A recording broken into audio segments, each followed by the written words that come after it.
গেল কয়েকদিনে প্রতি ডজন ডিমের দাম বেড়ে এখন ১৬০ টাকায় ঠেকেছে। বাজারে লাল ডিম এখন বিক্রি হচ্ছে ৫৫ টাকা হালি। সেই হিসেবে এক ডিমের দাম পড়ছে ১৩ টাকা ৭৫ পয়সা। অন্যদিকে বাজারে ভারতীয় পেঁয়াজ এলেও আগের সেই বাড়তি দামেই বিক্রি হচ্ছে। ফলে নিত্যপণ্য হিসেবে পেঁয়াজ আর ডিমের দাম বাড়তি থাকায় বিপাকে পড়েছেন সাধারণ ক্রেতারা।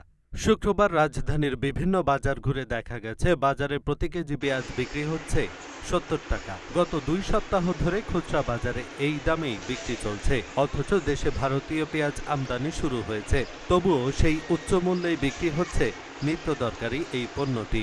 তীব্র গরমে মুরগি মরে যাওয়ার হাত থেকে রক্ষা পেতে আগেভাগেই মুরগি বিক্রি করে দিচ্ছেন খামারিরা। আর এতে করে ডিমের উৎপাদন কম হচ্ছে, তাই ডিমের দাম বাড়ছে। এছাড়া অনেকে বলছেন মধ্যস্বত্বভোগীরা ডিমের কৃত্রিম সংকট সৃষ্টি করে ডিমের দাম বাড়িয়েছে। এহসানুল হক, ঢাকা পোস্ট।